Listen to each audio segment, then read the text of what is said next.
So the MBA and the word transformative seem to go hand in hand. Where the business school and that 2-year experience can take you explore new opportunities, new adventures. And we've got two great examples of that.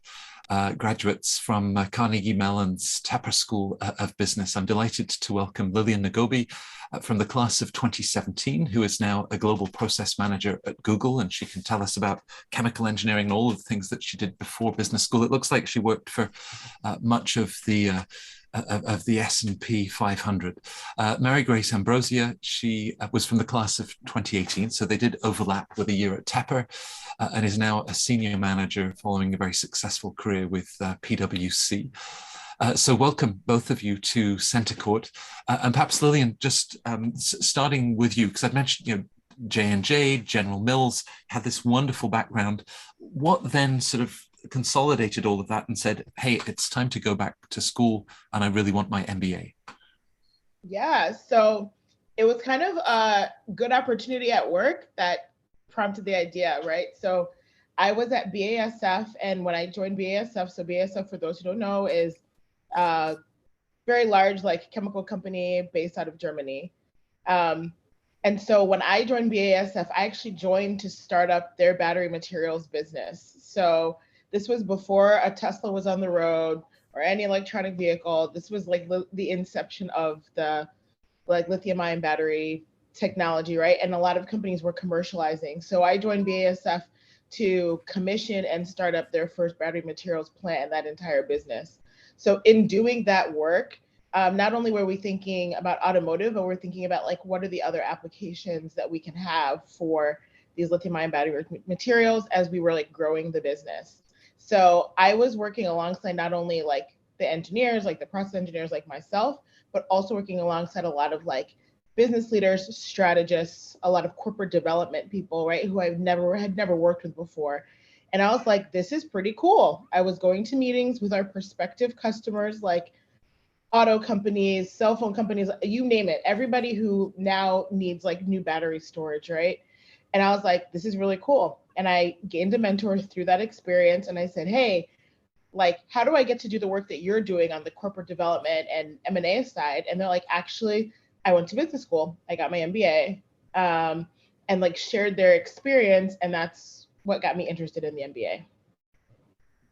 Got it. And I guess we'll be talking more about CMU and this sort of intersection of technology, life sciences, innovation, and how it brings it all together in business. Now, Mary Grace, you had studied psychology at undergrad, and even a couple of years at the conservatory at Berkeley in Boston.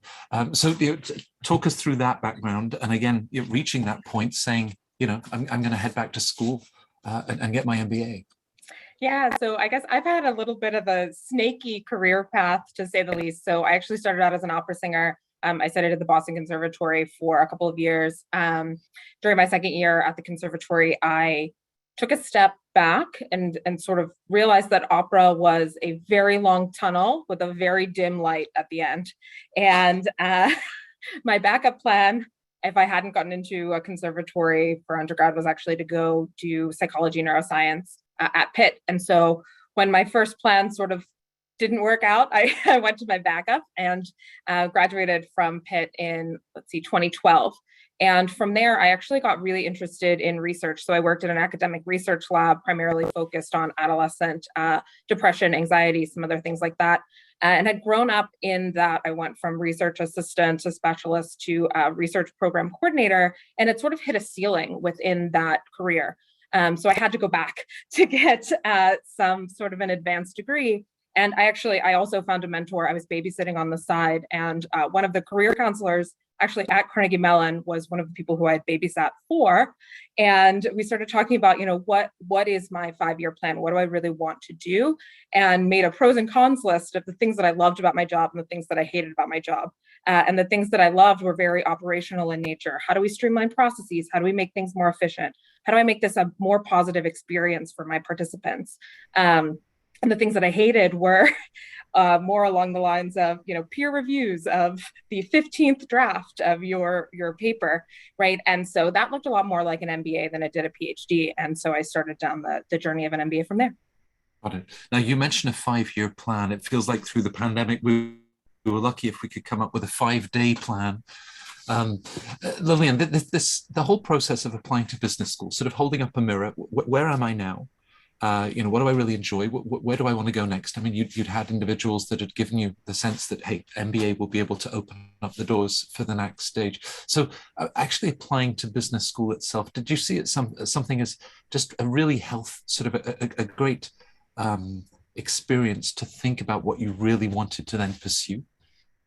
Yeah, so actually, I was really fortunate to take advantage of a couple of pre-MBA programs that were really awesome. So the first one that I was a part of was through Forte Foundation. So it was Forte's MBA launch. And when I was looking at business school, this is when Forte started formulating that program to help women prepare to apply to business school. And why this is so important, particularly in the United States, is because there's a goal overall to have like 30% of like boards and 30% of like corporate leaders and even like private sector leaders be women, right? And that 30% number comes from the fact that approximately 30% of GMAT test takers are women, right? So I know now the program is like way more sophisticated and like a lot more like robust, I think, than even when I started, but it was awesome. So I had that program. I was also part of Management Leadership for Tomorrow and their MBA prep program, again, here in the United States, and providing a similar path for underrepresented minorities as it pertains to the United States. So from those two programs, I really had a really great experience, like just being really introspective about like, why the MBA, why now? And what do I want to do? Not necessarily like the job, but what do I want to be like when I grow up? So if I were like 65 years old and look back at my career, what did I want to accomplish? And then work backwards from there. So it was a really great experience. Got to connect with some really awesome people in that process. And that actually helped to really streamline what I wanted to do and what I was looking for, both in an MBA program and what I was interested in doing post MBA. And that is really, really, really important because business school has a lot of noise, right? So, and Mary Grace, you can attest to this too, because Mary Grace has like a similar experience coming into business school as me.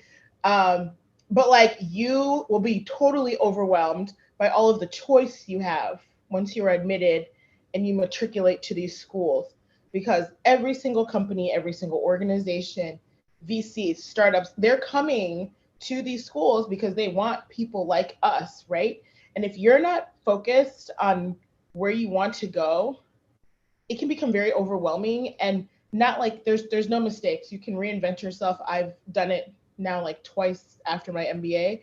However, like it like having that introspection going into your process is extremely important and super helpful. So like leveraging those like organizations that I did was crucial. Do you remember day one, Mary Grace, and sort of fear of missing out, or like a kid in the candy store? There are so many different options that what Lillian describes, and really sort of prioritizing and cutting above all of the noise. I absolutely remember day one. I actually called my dad after the first day of my MBA and I said, Dad, why didn't you force me to go get a master's in accounting? I don't know anything about accounting. My dad's an accountant. But you know, I really resonate with what Lillian just said, because I think, you know, when you walk through those doors, you are in a space of a lot of really, really smart people. And everybody has done really awesome things to get them to that point. And then you're listening to all of these different presentations about what types of careers are available to you, what types of industries are available to you. Do you want to do consulting? Do you want to do, operations? Do you want to do manufacturing, right? All these different things, entrepreneurship. And I think I had a little bit less of a clear, I want to do consulting. I actually never thought I would be a consultant. I wanted to go into pharma. I wanted to do clinical research just on the sponsor side, right? And that was sort of where I was in my first year. And I was gung-ho toward that goal. And then during my internship, which is halfway within that MBA process, I got into that world and I was like, oh, this looks like the world I just left. This isn't actually what I want to do. And so coming into my second year, I really had a shift toward, how am I going to reinvent myself, so to speak, to be a consultant, right? And that really worked out well for me. I've stayed with my current position, really love my job, my colleagues, my peers, et cetera. So I think that journey of self-discovery doesn't stop on day one, right? It is the journey of the MBA. Lillian, you describe having reinvented yourself twice, with Accenture now as a global process manager at Google, a position that many MBA graduates would aspire to. As you think back to putting together the application for Tepper and all of the work that you've done through Forte and other support organizations, did you need to know what those next steps would be, or is it, that there's one thing what you might share in the application itself, but look at how you're open to these different opportunities and where it's brought you today? I think the most important thing is understanding how your experience can be adapted to other fields. And I think it's particularly important now in our COVID world. I will not say post-pandemic because COVID is still very real. Right. But yeah. Like what working means today is totally different than it was like just 2-3 years ago, right? So being open to the possibility of like new opportunities, new challenges is really important. Career pathing, the way that we thought about it even 5-10 years ago, is kind of out the door. So I think the thing that was really important when I was applying to business school was, how can I adapt my experiences? How can I adapt where I've been, what I've done, what I know to other things in the future, right? So like I was like laser focused on like corporate strategy, corporate development, right? And I knew that like, hey, in order to do that kind of work, I need to be a part of a team that's highly diverse in what they know and what they've done, and where they've been, to develop like the best strategies, the best plans for the future that are like resilient as well. And I think that's like the most important part. I think that's really, really important. And that's when you're applying to business school, and it doesn't matter where you're applying, that's what the admissions committees want to see, right? Because essentially when the admissions teams and us as students, because we are involved in the admissions process as well, when we're meeting prospective students, we're thinking about, hey, like, how is this person going to contribute and like help this school grow? How are they going to like, and it's not even like it's not even saying like how are they going to fit into our culture. It's like, how are they going to add something different that like we don't have, that we really need, right? Like what's that spark that person's going to bring? So really being that introspection before and understanding how your skills like can adapt are really, really important, because like Mary Grace said, I mean, Mary Grace has like one of the coolest backgrounds of anybody coming to Tepper, but there were so many people that had like wildly, like, I mean, you would be like, oh my God, that's a career? That is so cool. Like what, like, tell me all about it. Like, how did you do that? Like, what did you do? And then when you actually like pare down, you're like, okay, like there's certain skill sets that Mary Grace had to have as an opera singer that I'm sure like if I were to like look in Google, I'd be like, oh yeah, I would need you to do this. And could you do that exact same thing for this position here at Google, for example? Right. Yeah. And now, we don't know the end of the story of whether your father jumped in the car and brought you home. I'm assuming he didn't. How does that community, your fellow classmates and even the school itself, accompany you through that journey to provide the sort of the guidance, the support, that it's all starting to make sense? Yeah. So I think, it's interesting because some of the things that Lillian just said are really ring true, right? Part of the value of the MBA is being able to distill a set of skills to be applicable to anything, right? And actually, it was my peers that taught me that, right? I remember we were doing star stories before we were prepping for internship interviews, and we were prepping star stories. And I went to a friend of mine and I said, I don't have any star stories. Like all I did was run research trials and write papers. Nobody cares about that. My papers are just one little footnote on my resume. And we started breaking down what my experience was, right? And it was problem solving and it was operational challenges. And it was, how do you fix something that's broken right now and make it better for the future? And that's what I was doing in my job as a research coordinator all along. But I think sometimes it takes an outside perspective to make that real for you and really be able to speak about yourself and your skills with confidence. And I think that's really what my peer group and my cohort helped me do, and my second years, right? All of that really shapes, how you portray yourself in the world and your skill set. And I think that's really important. I think that's definitely one of the fundamental things I got out of my MBA. Right. Lillian, as you look at Tepper's curriculum, and you mentioned your sort of laser focus on corporate strategy, the classes in finance, there was the accounting that Mary Grace remembers so well, marketing, the host of traditional courses. But it's sometimes more intangible, the other skills that you're developing, working in teams, the sort of grit and resilience, the adaptability that has proved to be so valuable in the last 2 years through the pandemic. So, I mean, how does the program then sort of build in all of those other skills and characteristics beyond the classic business skills? Yeah, I think one thing that's really unique and very that we're really fortunate to have at Tepper compared to other business schools is Accelerate Leadership. And that is all the Accelerate Leadership Center and that certificate that we have the option of actually getting when we complete our MBA. And that's all undercut with the fact that Tepper is like world-class for organizational behavior. And I'll say this is the reason why those two things are important. I remember during my base camp, which is our orientation before you start your first year, and we had alumni panelists come in who had been 3-5 years out. And one of the things they said is like, as an MBA, you might start your career post MBA as an individual contributor, but ultimately you are going to be a manager of people either directly or indirectly. And learning how to work through others, with others, for others becomes increasingly more important, right? Because yes, do we have like a rigorous curriculum like every other top business school? Yes. But, don't worry about that, because throughout all your classmates, we all know something about a little bit about something. So we get the work done. That's not the problem.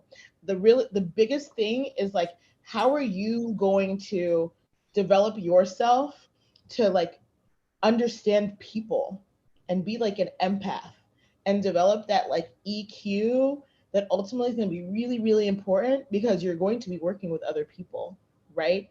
And so a lot of those intangible skills are built through the coaching sessions we have through Accelerate Leadership, through like our negotiations classes that we have, right? Because okay, yeah, you can know how to put together like a balance sheet or whatever, like know like finance frontwards and backwards, but like if you have to like negotiate a deal and you're like in investment banking, like you have better have the skill sets that are like nuance that we learn in those kind of classes, and nuance that you learn about yourself and about other people as well. And the greatest thing I think that's really great about Tepper is that Accelerate Leadership, like not only Accelerate Leadership, but like all of our faculty, they're available to you even after you graduate. I can't tell you how many times I've reached out to some of my former professors, my old leadership coach from Accelerate, to discuss different things that I'm dealing with as an alum, right? Like beyond school, and like, how do you deal it? How do you connecting me to other resources, connecting me to other alumni or other people within their networks who may be in a similar situation that I'm in, right? And that is really, really important. It doesn't matter where you're going to go to business school, right? You have got to learn how to work well with other people, right? And it's beyond just like, okay, I know how to like deal with difficult people. It's like, how do you accomplish really big goals? How do you accomplish really great things and innovate and create with other people? And how do you keep them inspired? And how do you develop other people, right? That is really, and yourself, that's really important. Right. Now, there's still some work to do on the fundamentals of carpentry and plumbing with that house renovation of yours, Mary Grace. But here you are, 4 years later, in this senior manager position, R&D at PwC, and yet it was the opera singer running clinical trials, arriving at Tepper. As you think about how the school then prepared you for that first internship and that first position out of the MBA, do you also feel that it continues to give now that you're sort of 4 or 5 years out and in a position of senior leadership and responsibility? Oh, absolutely. I mean, absolutely. I think one of the biggest things that I learned at Tepper through my professors, through my classmates, through the entire network of people that you have around you is how to communicate with experts and experts in fields that you are not an expert in, right?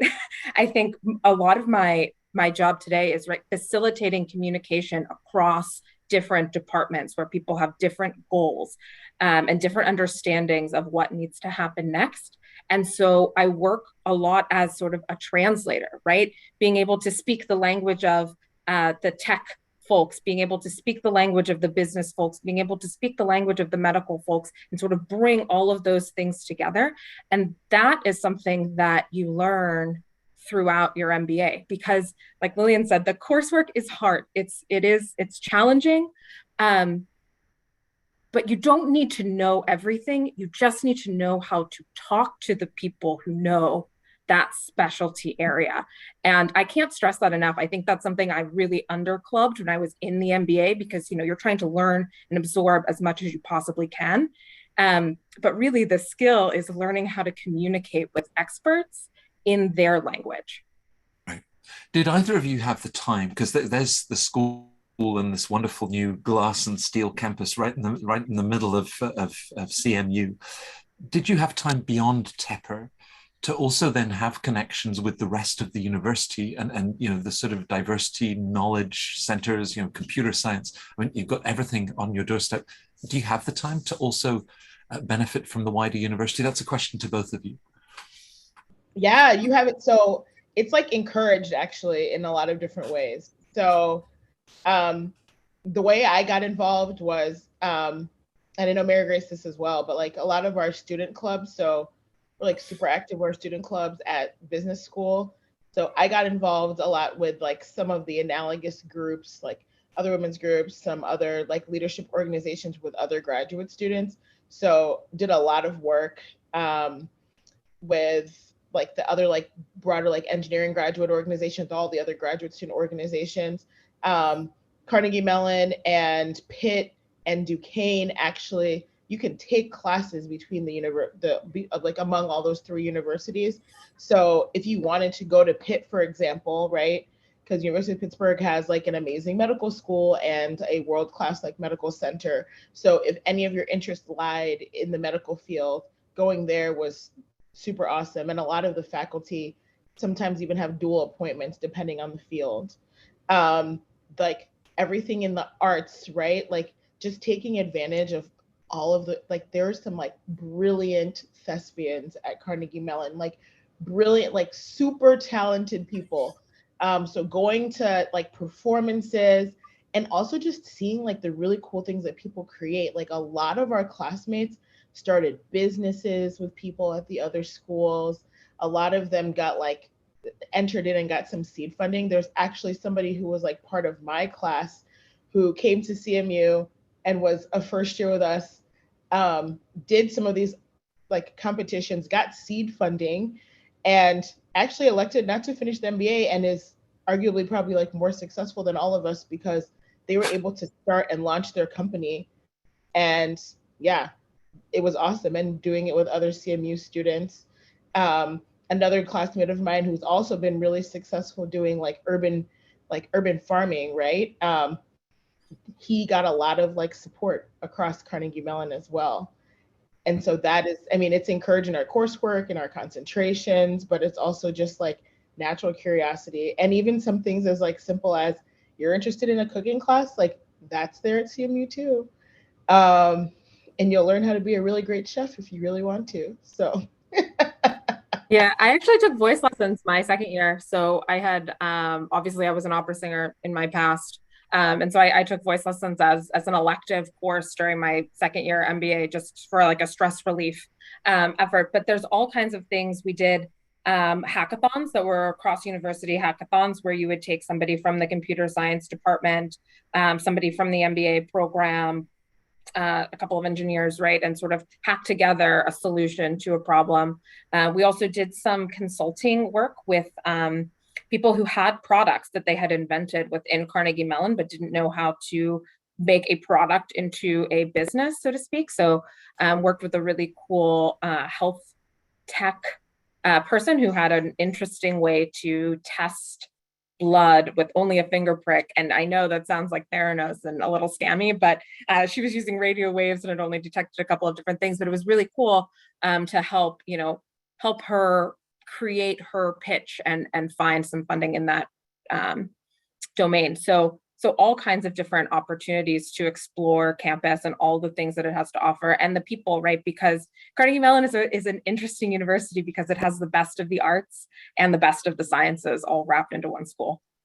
Oh, and I just remembered one thing that is a really big thing to forget, but the Heinz School of Public Policy at Carnegie Mellon is like pretty well renowned, right? So a lot of really great people working in DC have gone to the Heinz School. And so a lot of our classmates do a dual degree with Heinz, but they also do dual degrees with other places. But I think the really cool thing is they're like working to shape a lot of like public policy, health policy, doing environmental policy, you name it.